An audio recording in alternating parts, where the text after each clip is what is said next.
Today we're going to be talking about national reciprocity and a bill that's making its way through Congress to grant us national reciprocity for concealed carry. Now, many of you may remember that back in 2017, there was a bill introduced in Congress, federal Congress, called H.R. 117. This would have provided national reciprocity. If you have a CCW in one state, then you would be allowed to carry in any other state in the union. Very similar to a driver's license. If you have a driver's license in one state, you are able to drive without any, prerequisites in any other state in the union. Now, this lack of national reciprocity has caused tremendous issues before in the past. I've had to defend numerous individuals who had CCWs in their home state, thought that their CCW would only naturally be recognized in California, came to California for one reason or another, and end up being arrested for carrying a firearm without having a CCW. These were all what we would call PreBruin issues, okay? Once we had New York State Rifle and Pistol Association v. Bruin, a fundamental constitutional landscape changed. You remember in the Bruin decision, Justice Thomas first articulates that the Second Amendment exists outside the home. This was really, really important. In our foundational case of Heller versus the District of Columbia, it really wasn't articulated where the scope of the Second Amendment actually ended. It certainly, in Justice Scalia's view, certainly existed inside the home. But he never really articulated whether or not the amendment actually gives us, or rather recognizes, a right to carry a firearm outside the home. Now, some would argue that this was just sort of assumed by the court, that it would be interpreted as being a full-throated, constitutional right. Keep and bear arms means something. In fact, in numerous attempts to get cases before the Supreme Court after Heller, cases that candidly were not granted certiorari, so these cases were never heard, Justice Thomas dissented in a number of them and essentially stated the Second Amendment does not give you a right to keep and bear arms from your bathroom to your kitchen.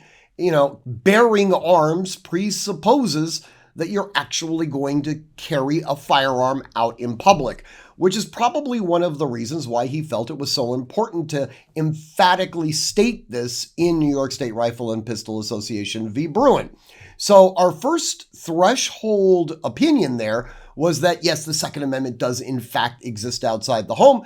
And because it exists outside the home, you have to have some methodology to be able to exercise that right.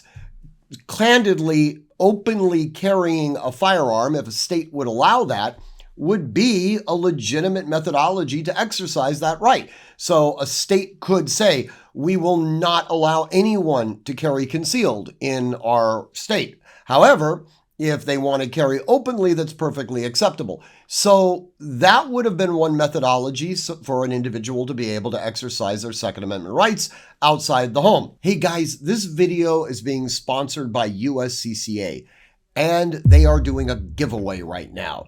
It's incredibly cool. All right, you're going to want to look at the description below this video for all the details, but you're going to want to act on it pretty quickly. All right, what they're giving away is awesome. I'll give you a hint.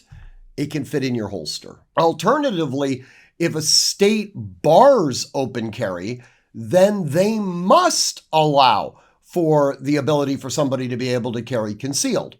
Now, they didn't, as most of you already know, they didn't obviate the requirement that in certain states where states issue CCWs, they didn't say that that needs to be removed, that you could still go through that process or still be required to go through that process. It's just that CCW needs to be given to you based on objective criteria. You can't be in a position where you have to petition a magistrate to be able to exercise a specifically enumerated fundamental right.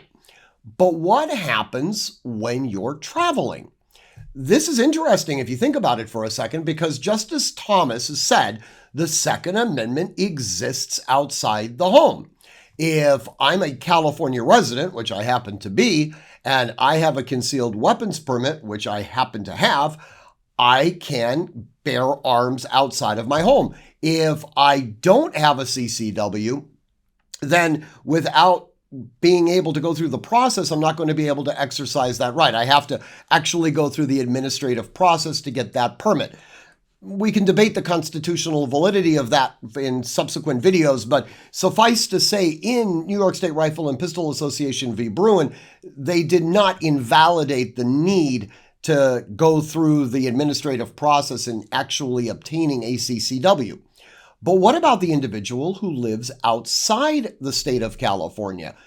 You know, the First Amendment, that exists across the land, right? The Fourth Amendment, your protections against unreasonable searches and seizures, that exists throughout the entire Union.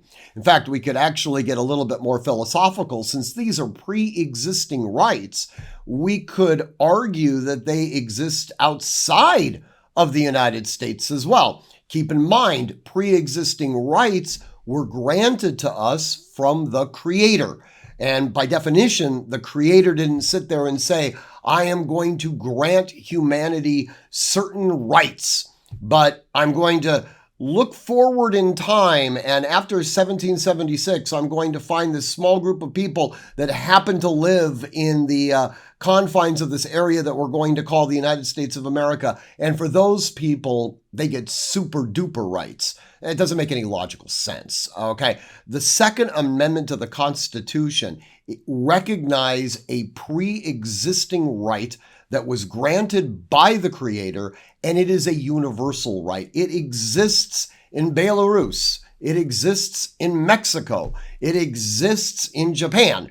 It's just that those nation states are not enlightened enough to recognize the existence of that right. In the United States, we are, and we enshrined that right in our Constitution. So, going back to our hypothetical individual who happens to live in, say, Nevada, they absolutely have a pre-existing, codified, specifically enumerated Second Amendment right to bear arms. And in their home state, they are allowed to bear arms because they're either constitutional carry or they have a CCW. They now travel to California. While they are in California, law enforcement completely abrogates their Fourth Amendment rights. They, search the individual's hotel room without having a warrant, and they find some sort of criminal culpability, and he's subsequently prosecuted. That evidence is going to be suppressed because his Fourth Amendment rights have been violated. If the state of California were to say, well, he's not a California resident, he doesn't enjoy his Fourth Amendment rights, that argument would literally be laughed out of court. Of course, he still enjoys his Fourth Amendment rights, whether he's in California or whether he's in Nevada or whether he's in Massachusetts. The Fourth Amendment exists throughout the entire land. Arguably speaking, too, if he's in California and he wanted to engage in some form of political speech, and the state of California said, no, only California residents are allowed to engage in political speech, that would be a violation of his First Amendment rights. We can absolutely see that.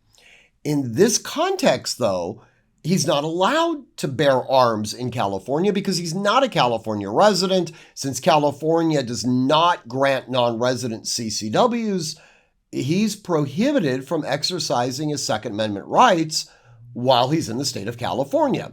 And he's subject to prosecution if he's attempting to do so.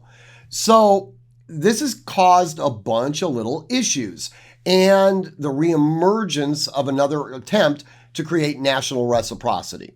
Now, The bill that we're talking about is HB 38. This is a bill that was sponsored by a Republican representative from North Carolina. I believe his name is Richard Hudson, and he's got 162 co-sponsors. It's a very simple bill. It just simply states that if you have a concealed weapons permit in your home state, that permit will be recognized by all other jurisdictions that allow concealed carry.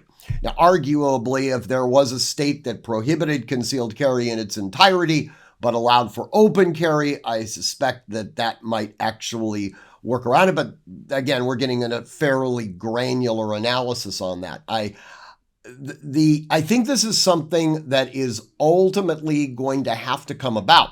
And it's going to have to come about through one of two issues. It's either going to be because Congress literally steps forth and regulates this by saying, nope, we now have national reciprocity, or alternatively, somebody is arrested in a jurisdiction that is from another state that believed that they were allowed to carry concealed. The government looks to prosecute them, and they effectively argue a Bruin decision, right? They effectively say, no, my Second Amendment rights have been violated, that this prosecution is fundamentally illegal, and this ultimately goes up and we get a judicial opinion.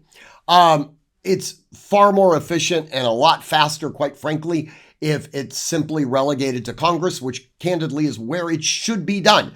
Congress, the legislators, should be the ones actually making the laws, okay? So we'll see how this ultimately plays. With the current balance of power, it's honestly not terribly likely that it's going to end up passing, but it does set the groundwork. We had 2017, we had an attempt to do this. Now we have it in 2023 post-Bruin. There'll absolutely be another attempt probably in the next Congress as well. This, again, could all theoretically be upturned by a judicial decision. And I would not be surprised if we saw something like that come down the pike as well. As always, if you guys want to email me, please do so at steven@artemishq.com. As always, train constantly, train consistently, train repetitively, and train with purpose. Above all else, stay safe. Before you go, you just missed one of our best videos that got over 500,000 views. Click right here to watch it now.